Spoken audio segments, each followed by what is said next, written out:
Nissan's not typically a brand that you think of when it comes to hybrid powertrains, but the brand's unique e-power technology is proliferating across its range, and the latest model to benefit is this Qashqai small SUV. Any brand that offers fuel-sipping hybrid tech is immediately going to be put up against a Toyota. But the Nissan Qashqai e-Power is a hybrid done differently. Watch on to find out why. But first up, Nissan is only offering the unique e-Power technology on the flagship Qashqai TI model grade. And that means if you want a fuel-sipping hybrid, it is going to set you back $51,590 before on-road costs. That's some pricey entry into small SUV ownership, but like I said, this is a hybrid done differently. In fact, it's more aligned to an all-out electric vehicle in the way it provides power to the wheels. That's because, unlike a parallel hybrid system which powers the driven wheels using an electric motor or the internal combustion motor, or both at once, the e-Power system uses a petrol engine to provide energy to a battery. That then powers a motor which powers the wheels. It sounds like a roundabout way of saving fuel, but in reality it's said to feel far more like an electric vehicle with the instantaneous power and minimal noise. There are relatively few ways you can tell a Qashqai e-Power against its regular petrol-powered counterpart. But up front we do have a unique grille. Obviously you can see it's got this futuristic design which you normally see on a Qashqai, but this TI model grade also gets 19-inch wheels, and you will see down here e-Power badging on the side. That also exists on the rear boot. Spec highlights for the e-Power mirror those of the regular petrol-powered TI.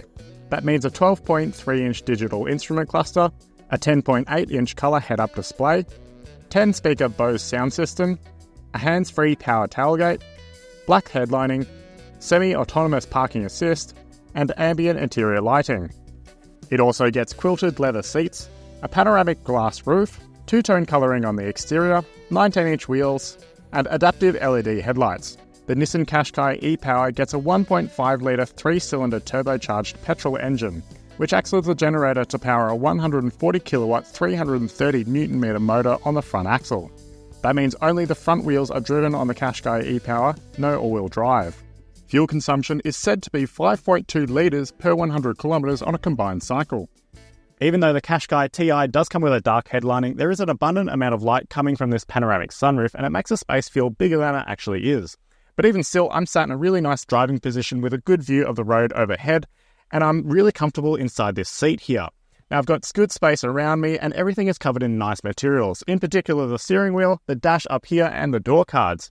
Now in terms of storage and stowage, you do have a center console box down here, dual cup holders, a nicely styled and minimalistic center console itself, and a wireless phone charger.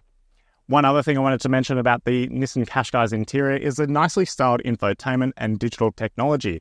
Now you do get a 12.3-inch infotainment display, and it is matched by a 12.3-inch digital instrument cluster. But that's not all, you also get a 10.8-inch heads-up display.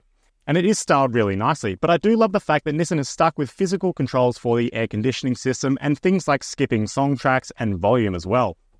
One thing I love about the Nissan Qashqai is the fact that the door opening aperture is really wide, which allows easy entry into the second row. However, once you are back here, it is a little bit cramped for someone of my height. I am 194 centimeters and my knee room is a little constrained behind my own driving position. But that said, I do have a decent amount of headroom underneath this headlining and a decent amount of footroom as well. This is a small SUV, remember. In terms of amenities, you do have air vents at the back here, dual USB ports, map pockets, but it is a little bit disappointing to see halogen lamps in something that costs over $50,000. Do remember that it does get a fold-down center armrest with a pair of cup holders. At the back of the Nissan Qashqai TI e-Power is a 452-litre boot. It's accessed by a hands-free power tailgate.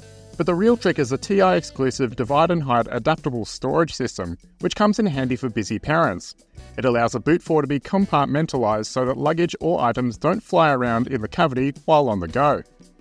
There are also a couple of shopping hooks and a 12-volt outlet. But there is no space saver spare, instead you get a tyre repair kit.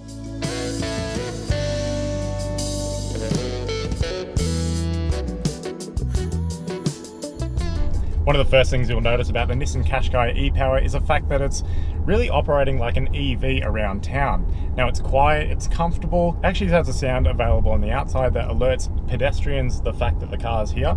Unlike the Nissan X-Trail e-Power, this car only sends its power to the front wheels. Now, It doesn't have any sort of instances of wheel slippage, and it does a really good job of putting that power down to the ground. Whether we've been on gravel roads, all kinds of undulation, this car really does a good job at just feeling steadfast and secure in its power delivery and also in its road placement. I'm driving on a bit of a back road at the moment, and it feels really comfortable sort of just sitting between the lanes on a freeway. And you also have that Pro Pilot technology, which allows the car to sort of drive itself autonomously, obviously with the driver's inputs where needed, but that technology is really handy to have when you are driving on the freeway. I love the fact that the Nissan Qashqai e-Power system, it remains quiet whether it's on electric power or petrol. Now, when that petrol motor does fire up, it does remain nice and quiet and doesn't really intrude inside the cabin like you would expect in some other hybrid vehicles. The big claim for the Nissan Qashqai e-Power is the fact that it will do 5.3 litres per 100 kilometres on a combined cycle. Now, on this launch drive, we haven't seen exactly the same efficiencies. We've seen around 5.7 litres per 100 kilometres, and it does get higher as you go out of town and the car can't regenerate some of that energy. But we do hope to see that economy come down as we drive this car throughout the year.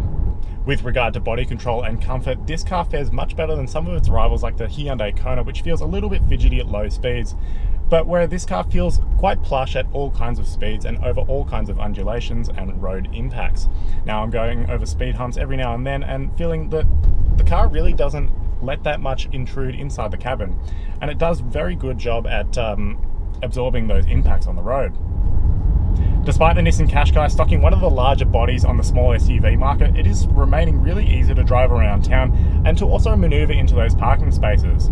Nissan has afforded this car the ability to park itself semi-autonomously, so that is available if you do choose it, but otherwise it's really easy to see out of the cabin and sort of see around out the back of the window. It is really easy to place this car on the road, whether you are around town or on the open road.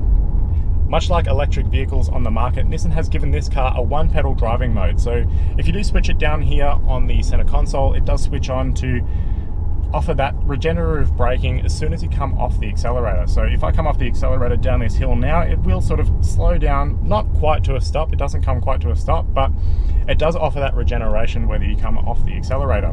That is handy around town especially. It does also get a full EV driving mode, and if you do put it in EV driving mode, it does have up to about 2 to 3 kilometers of range at low speed.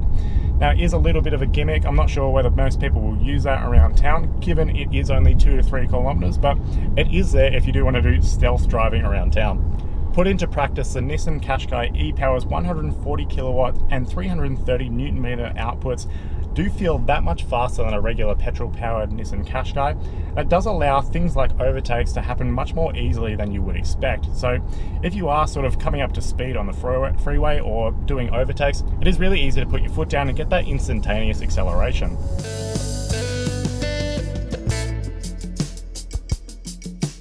We were already huge fans of the Nissan Qashqai at its launch, and the e-Power specification really takes this model from strength to strength.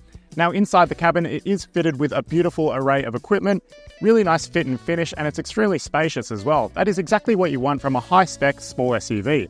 However, its e-Power specification powertrain, it isn't the most frugal compared to its rivals. We would like to spend a little bit more time with the car throughout the year to see whether that comes down. If you've liked this video or learned something interesting about the Nissan Qashqai e-Power, be sure to give it a like on YouTube and stay subscribed to get all of our future content. You can also read the full review on Drive.com.au.